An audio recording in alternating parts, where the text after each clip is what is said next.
Hi there, Mark here again. Welcome to this build guide on the TT02 chassis, and on this build we're going to be focusing mainly on turning it into a rally car. So the main part of this video will be about the chassis itself. So in this build guide I'm not going to go through every step in minute detail. What I'm going to do is focus on the hop-ups, changes or adaptations that we're going to make to try and make this chassis work off-road for rally driving, because after all this one is going to be a rally car. So if you're building a rally car TT02 or you're converting your TT02 to run off-road, then this is the video for you. Now I have got a build guide for the TT02D which goes through every step in minute detail, so I'll put a link up to that now. So if you want to see the individual steps, then you can refer to that video. But what we're going to do in this one is just start and assemble steps 3, 4 and 5 in one go. But before I do that, just get the chassis out. I'll show you the tub chassis. But one of the problems I've had before with rallying is getting stones stuck in this webbing here, and that jams up the steering. So if I just show you the TT02D, you can see there you've got the steering mechanism, and as you can see it moves across all that webbing. So if I get something, this will do. Imagine it's a small twig or a stone chip, so it gets caught in the tray there. As you can see, it totally jams up the steering. Now I might be looking at running with a net over the top, or maybe even putting some more protection underneath or some wheeled wells at some point, but for the moment I'm just going to block all these holes by filling them with hot glue. So here's my hot glue gun. So what I'm going to do is just squeeze the glue into these recesses.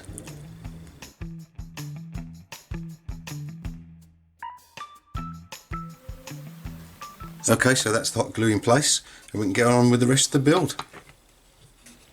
Okay, let's get this prop shaft assembly done then. So the next tip is quite an obvious one really. These lovely plastic bushes, what you need to do is get rid of those. They're no good anyway, but even worse for off-road running because you have to put grease on them.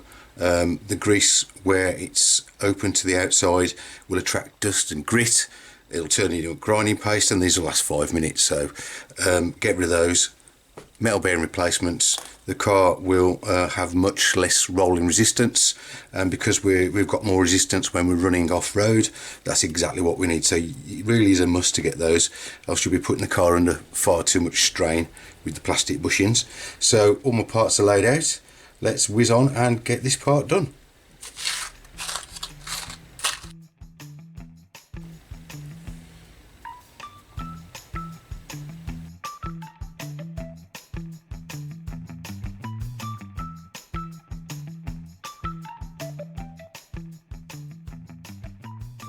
So the next thing I recommend to do is to get this part D5 here. This just fits in this gap there. These bits that stick out at the side with the ridges on, we need to cut those off, or I recommend cutting those off, because again I'll show you my other car. Hopefully you can see just about in here. That's where the part goes, and if I move the steering again, you can probably see I've cut it away, because the ends of your steering rods, your steering arms, hit that plastic piece and quite drastically on both sides reduce the amount of steering lock you're going to get. So we want as much as possible when we're off-road for those hairpins and so on. So again, we're going to chop the sides of that piece off. There you go. So I've just used a pair of side cutters, snip that off. And clean up a bit with a file if you want. Doesn't really matter, I don't think, but I think you can probably leave this part out if you want to. But I'm going to put it in because it covers up a gap there where dirt and dust could get in, so we'll put it back in anyway. So what we need to do is get that cut down part D15 and put it in the gap, so which way around it goes, and it fills in that hole so no dirt or stones will get stuck in there. Pop that back in. All we need to do now is get part D2 and fix it with the two 3x10 screws. The next step is making up the differential gears. We need to make 2 of these, so you're going to need 1 of these each. Your G parts, your case, and 4 screws. My next tip is you get this in the kit. Now it tells you to use this on the motor plate and to seal around the motor plate to keep the dirt out, but what I suggest you do is, if you've not got any more of this, use this in the differentials. If you run out, use ordinary grease for where it tells you to use it, because what we want to do is try and stiffen up this diff a bit, because again, being off-road, we need all the traction we can get, and the differential's job is to let one wheel spin if the other one's not moving. The free wheel will spin, and this will kind of reduce that effect and give a bit more drive to each of the two wheels that are driven from the diff. So that's my tip. I'll just show you some of that in, use it sparingly. I've actually got quite a lot of grease in this pot. Sometimes it's about half that much, so I'm lucky with this one. So again, this is really sticky stuff. I tend to use a brush. So that's the diff assembly, nicely packed. Just a little tip, you can get the C2 output cup, whatever it's called, and just use that to hold the gear, the bevel gear, while you just put a bit more grease on it, because like I say, this stuff is as sticky as hell. It's just what we want. Let's pop that in the top, make sure it's all meshing together.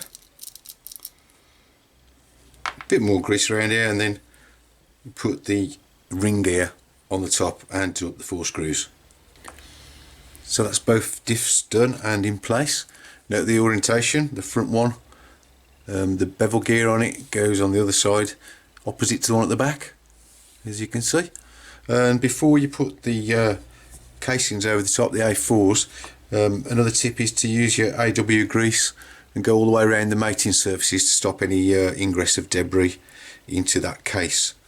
So yeah, a bit more grease on the inside of the bearing holder there, and just pop those on and do up the 4 screws.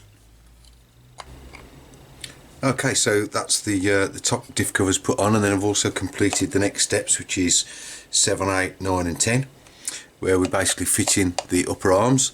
So if you look at this, just make sure you got the orientation of the arms the right way around, so these lugs pointing backwards on the top at the front, and like this at the rear.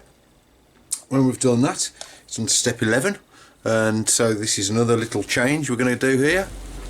So the separate instructions provided with the torque tune motor do specify using the anti-wear grease on the kind of motor plate, because it will stop dirt going into the motor holes there, and also stop dirt going through the holes in the motor mounts into the area where you've got the spur and the pinion.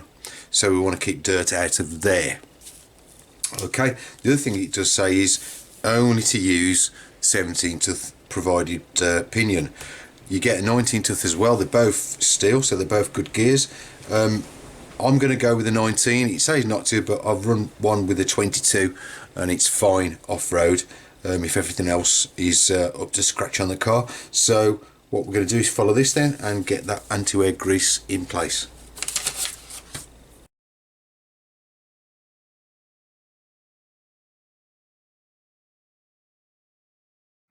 So once you've fitted the motor mount to the motor using the correct holes for the pinion you're going to use, you just need to get some more of that anti-wear grease around the outside of this mount. So step 12, we're going to just loosely fit the pinion on. We're going to put that in the right place in a minute. So all we need to do is just to slot this motor into place and get the screws in. So that'll be 2 from underneath in those 2 holes there. So I recommend the best way to set the pinion position is to actually wait till you've got the motor in like this, and then we can set that pinion right in the centre of the spur gear and just nip it up there. So I'm just going to do steps 13, 14, 15 and 16 off camera, because that's just following the manual exactly as it is. I'll show you that in a minute. So don't forget to coat the mating surfaces of this cover with the anti-wear grease to keep the dirt out again. And just a quick note on the rear lower arms.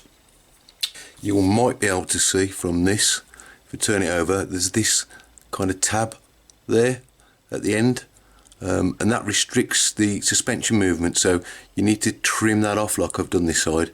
Just use a hobby knife, it comes off quite easily, and that will increase the travel that we can get from the rear lower arms. So there's the front and rear lower arms fitted. What we just need to note really to get these the right way around is the Tamiya marking there on the bottom for the rear and for the front look point to the front of the car, so that's if you know you've got them the right way around. And as I said, with the rear ones, just shave off that little lip. That'll help a bit later when we come to put the uprights on.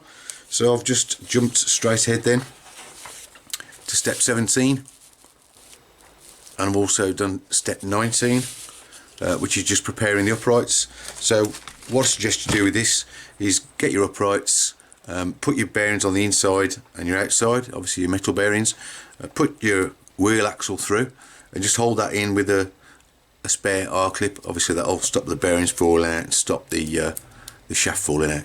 So the next part we're going to do is we're going to move to the high ground clearance, but I think this video has gone on quite long enough. I'm going to split it in two, so I'm going to call a halt to this one now. I hope you've enjoyed what we've done so far to the chassis. I think we're getting there now, but on the next one we're going to look at the shocks and raising that important height up from the ground so we get more ground clearance. Thanks again, and I hope you join me on the next one. Bye.